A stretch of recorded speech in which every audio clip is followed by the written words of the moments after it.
and Tiny going to come in. There's a lot of spells that we use that one. Overload goes over the top there. Great stun as well. It's right on top. The Netherwall has been dropped here, so Tiny can't cast Anthony, or else he will die from now on. He did cast everything he's got anyway and managed to escape there on 98 HP. And Shen gets caught inside the trees. ME still getting done there. Pugner tries to do it again. Overload goes off. Does actually manage to pull off a double kill. Razor might even claim a triple. Alchemist going to come on down. Look for the stun. His ultimate is still blasting as well. Raw goes off from VS. Trying to actually pull them off a little bit further here as Razor disappears off from the sides here. AR turns around. Doesn't actually get any stun off there, but he's managed to actually run into distraction here for Alchemist inside the trees, running around those players from SB on very, very low HP. Weaver's coming back in towards Mix. Overload's gone off here. The Weaver wave actually claiming CM just in front of the Ancient Neutrals, and still Razor is alive. He's going to come into Rocatt, aggro Rocatt, and Rocatt actually denies him off here. Now Weaver's going to have fun here with a chemically raged Alchemist, which is about to wear off here. VS hanging around from the sides. He let off a Raw. That's all he had, and now the stun coming out from Alchemist. DD on top of Weaver, and Weaver comes just out of the Chucky at the wrong point,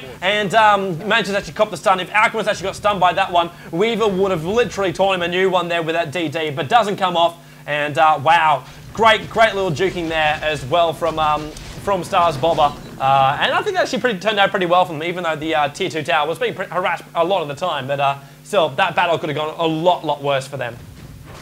It could. If that stun didn't pull off, like you said, I think Alchemist dropped it in 0.5 seconds or something with the Tiny and DS and everyone just waiting for it to go off. But not looking good for Rocatt at all again. Screwed up at bottom. And only fuck! Developing now. Sorry, I just love that. I love that up there on the top lane. It's like Avalanche, Toss. You know what? I'll claim all your Spiderlings as well as the creep lane. Thanks, dude. That's awesome. Wow.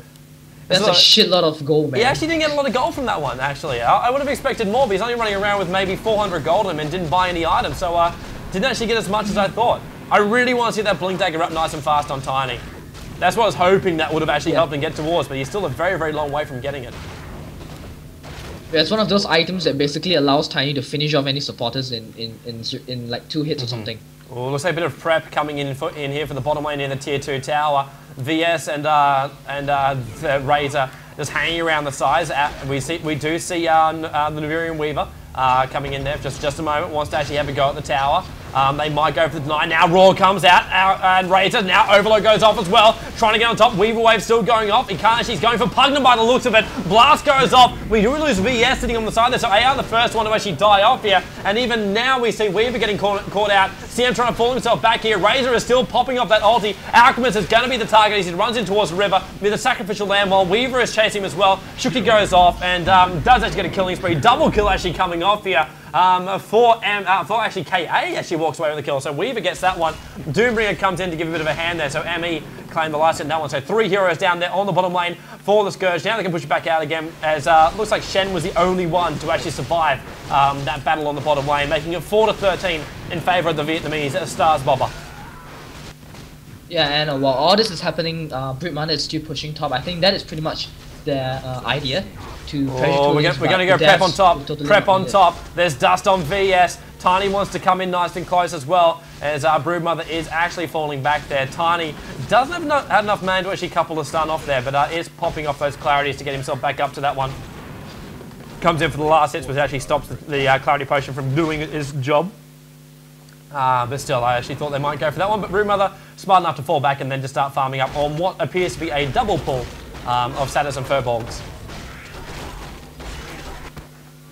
You're just wondering how much gold does the Broodmother actually have, since he's been farming for quite a while already.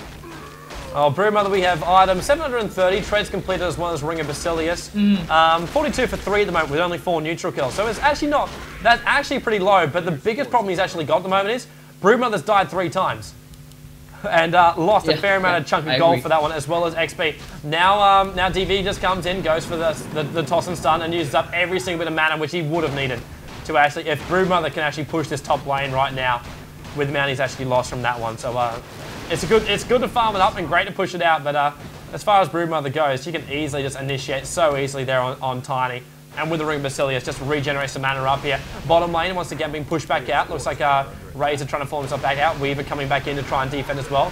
Trying to get those last hits off. Doom actually comes through as well. Tries to go for Pugner. It's an illusion. He instantly realizes that one there by the fact that he hits it with one thing and it loses a quarter HP. as the Cyclone is going to start the storm off here on the bottom lane for Rocatt. Can they actually get themselves through? Doombringer still on that side. Not too fast here now, being locked inside a Frost Cone as the Nether Wall being dropped the back there. Weaver Wave comes over the top. The fire is burning up the ground at the moment. The time-lapse coming in there from Weaver. Tries to actually live it to fight another day. They do manage to actually claim one of the Sentinel side so far. Try and push Pugner back as well as CM. VS on very, very low HP. Long-range magic missile on the back of CM. Doom still on the back of it. Weaver doing a lot of damage. That's that double attack that comes over the top of it. And the double kill does actually go through to KA once again. So Weaver claims another 2 for his collection of heads on the wall, making it 4 to 15 so far. But that is just so much damage which can come out of Weaver. That double attack, there is, I think it's a 20%, 30% chance of actually popping off for him. You mean the double attack from Weaver? Yep. Oh no, it's definitely gonna hit as long as the internal cooldown of the spell is up.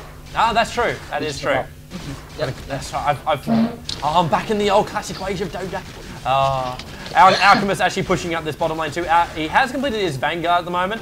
We do have a Soul Ring on top of him as well, so actually delaying that Radiance push, which I really think he's going to need that to actually try and bring down Weaver, because Weaver's going to run himself around in the invis. CyberGamer actually coming out with 16 minutes. Now the YTV stream has actually died.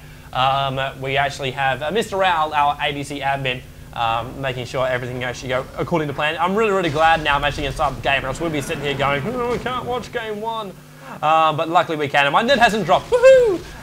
So we can actually still see everything as well. But as far as Weaver actually goes, like, Weaver actually has no items at the moment. Like, yeah, I wanted to ask you that. There's Treads, Treads, a Wraith Band, and that's literally it. For the amount of kills he actually got, I would expect more to be in it. VS trying to come up there looking for a bit of a swap as well as a stun. They're going to deny this tier 2 tower on the bottom lane as well. This is the 3rd tower to be denied by SB. 3rd tower to be denied. They haven't claimed a single one of their own just yet, but that's still 3 towers being denied. That is, well, if you want to accumulate it all, that's 300 less gold for every single player. That's 1,500 gold, which has not been put into the banks of Rocatt. That really, really hurts Rocatt. Yeah, it doesn't seem like because much, they're but pushing strat. They need that money from the tower. They just want to down everything. Yeah, it is a lot. It is a lot indeed. They so do. It's like that's literally your amount you pay for wards the entire game, more than likely. Actually, probably a little bit more than that for wards, but that's still the point.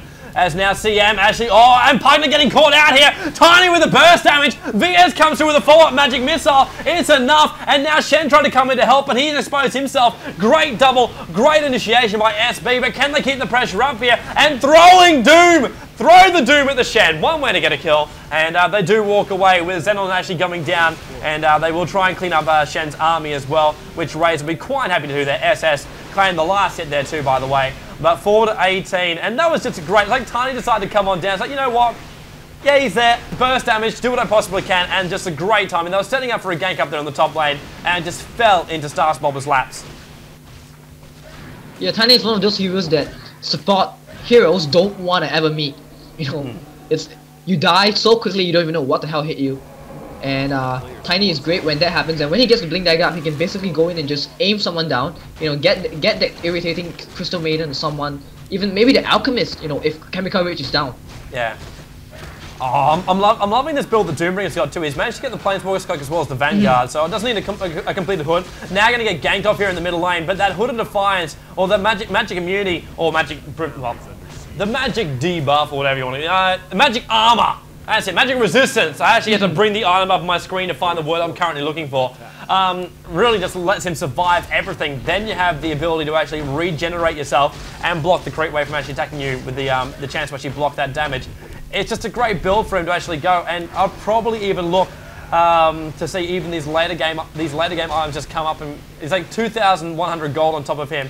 Doesn't want to spend it just yet. He's quite happy to have that in his back purse in case of a rainy day, but yeah, the Doombringer is getting strong, and Doombringer is one of those heroes you fear. You have got to fear him. As now Tiny is actually getting initiated up here on the top lane. Wipes out the entire creep wave though. Didn't even need to worry about it. And actually using, this is a new patch as well, so he's actually got the Django of Endurance, which is a new item, plus attributes, as well as movement speed for everyone in the area too. So great for actually following off on those ganks to keep up with that pressure. And because he does actually have the cooldown on the drums too. So if you want to check that out, check out the change logs. An item which I actually thought wouldn't be used but obviously it is. So yeah, well done. I actually thought we were actually seeing the armor buff from that talisman, I think it actually is, which was actually put in there as well. It's early in the morning. I can't remember names at the moment, but yeah, still drums actually up and being played out here on Tiny. He's chasing. Yeah, it's probably going to be one of those items that will be when 6.70 becomes the official version. Most teams will get it. It's a great item. Endurance Aura is seriously overpowered. If any one of you hasn't tried it, you should try it. Yeah. Now we see Push here coming on middle lane. Tier 1 tower getting harassed off here. Tiny coming in with his mates. 3 big Tinys, obviously a little bit larger. TP support's actually going to come in. Stun still going off. More going off. DV's the first one to actually take a fall into the Scourge. Actually not winning this battle here. Doombringer forced to fall back a little bit further with very, very low HP. He's regenerating it through the flame on the ground. That's actually how that one works. As Alchemist is on the back of it. He does have a little bit of a Weaver tagged onto the back of him. And ends up having to chop that one up. VS and Razor coming in from a little bit of hand here. Weaver also hanging around. They're waiting for one person to actually try and initiate off here, but doesn't look like Rocatt wants to actually fall for the trap, as VS actually going for counter warning. Alchemist going to come on down. No one's actually there anymore. They've all fallen themselves back here, so they will fall themselves back in towards that lanes. But that one Scourge player, AR, just dying very, very fast there, and that wasn't really the plan there. Sorry, DV dying very, very fast there, the Tiny. And I don't think that was really part of the plan there, but still managing to escape there. No tier 1 tower down.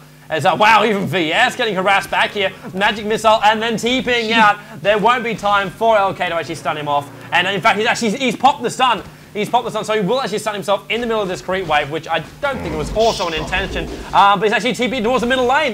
Brewman's actually a little bit of trouble here. We've actually lost FFY as well as LB. That's where the TP actually went to. It wasn't to save his own life. It was to actually initiate here on the middle lane. Brewmother going down with Razor being tossed in by Tiny. And the double kill coming off for KA. And we will probably see another save game. But 5 to 21. But great timing. Look at the movement speed, Tobi. Look at the movement speed when he used the drums on the... Hang on, they killed a Courier! They must have killed a Courier and they're destroying items! Oh, review that one on your replay, boys, because there were items on the ground. That actually looked at almost like 1,500 worth of items as well. That is gonna hurt. There was a headdress, there was chainmail. That was almost a freaking mech. Lying on the ground. Yeah, there was observer watts on it too. Yeah. That is not cool. They can re-buy those items back up again. There's a Mithril Hammer still sitting back at the base, and I'm pretty sure they're happy not to have that 1,600 gold basically just die there in front of them. I think even Tiny even picked up a couple of items from that one. But now we're going back for the middle lane too, just blasting it off here. Nether Ward and Pugner trying to hold the line off here. DV forced back once again, doesn't want to die early on. CM was in support and they will actually protect this tower. TP coming back towards top. Broodmother on the back of that one, going to try and push that one out. Wow, things are not going well for Rocatt. I really want to review that and see how much they actually lost. Oh, Shan getting caught out by Tiny. Blast goes off. And he didn't even need help for that one, but VS is in the neighborhood to make sure everything survives. Shen had his full arming there, and AR just killed him, right there on the spot. And now he's only 700 gold away from actually completing that Blink Dagger as well, at which point nowhere is safe. He'll blink in, kill you, and then just walk himself back out again, out of trouble. This is a very, very dangerous time for Rocatt, and especially with